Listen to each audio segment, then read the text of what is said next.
Good morning, જય શ્રી કૃષ્ણ. હું છું બીએમ રજાસરા અને ફરી એકવાર એક નવા વિડીયોમાં સ્વાગત છે તમારું. મિત્રો, આજે આપણે જે મકાઈ વાવી છે, ટમેટી વાવી છે, રીંગણી વાવી છે અને મરચી વાવી છે, જેમાં ઘણા બધા દિવસ થઈ ગયા છે વરસાદ આવ્યો હોય તો વરસાદ નથી આવ્યો કેટલાય દિવસથી, એટલા માટે માટી હાર્ડ થઈ ગઈ છે અને તેમાં થોડું થોડું ઘાસ પણ થઈ ગયું છે કે જે ઘાસ છે તેને બધાને આપણે હટાવી નાખશું આજે. તો એના માટે અમારે સાધન અમારે આ બાજુ આવી રીતના વાવે રાખે. જોઈ લો, આને કહેવાય સોરિયું, જેની આરે લાકડી હોય. તો બધી જગ્યાએ અલગ અલગ વિસ્તારમાં અલગ અલગ વસ્તુ વાપરતા હોય છે. તો અમે સોરી વાપરવી જે બધી જ જગ્યાએ કપાસ હોય, જુવાર હોય કે એક્સ હોય ઝેડ, બધી જગ્યાએ જ્યાં નિંદામણ કરવાનું હોય ને ત્યાં આગળ આ સોરિયું કામ આવે છે.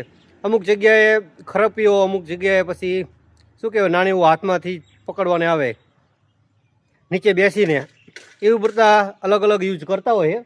પરંતુ અમે આ સોરિયાનો યુઝ કરવી, લગભગ મોટાભાગના લોકો આ રીતના સોરિયાનો યુઝ કરીને જ ઘાસ કાઢતા છે. તો આપણે પણ કાઢવી છે અને માટી થોડીક હાર્ડ થઈ ગઈ છે તો આપણે માટી પણ થોડીક પોચી થઈ જાય. અને ત્યાર પછી આપણે મંગાવ્યું છે અળસિયાનું ખાતર, ઓર્ગેનિક, 100% ઓર્ગેનિક ખાતર મંગાવ્યું છે.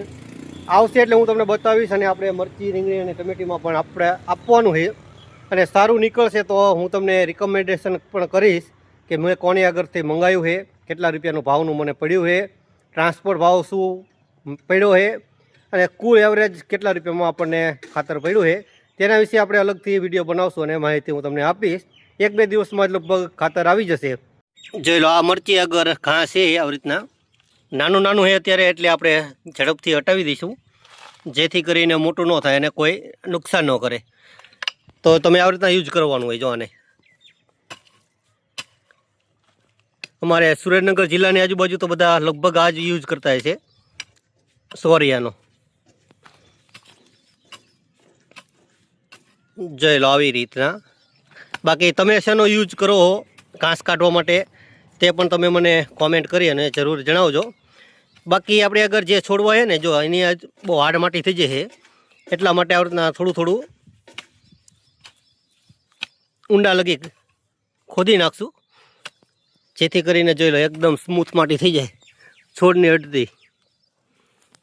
અને 2 દિવસ પછી પણ આપણે ફરી એક વખત આવું કરશું અને આપણે આપશું અળસિયાનું ખાતર. જોઈ લો, તો સરસ મજાનું અત્યારે આપણે બધું ગોળી નાખ્યું છે. એટલે બધી જગ્યાએ મરચી છે, આ ટમેટી છે. ટમેટીમાં તમને ઓછા રોપા લાગશે કારણ કે થોડા ઘણા બળી ગયા છે. અને આ પછી રીંગણી છે, રીંગણી બધી થઈ ગઈ છે. ટમેટી થોડા ઘણા બળી ગયા છે છોડવા અને એકદમ નાના છે ને એ પણ જોઈ લો. આપણે ખાતર આપશું 2 દિવસ સુધી આને એ તપવા દઈશું આવી રીતના.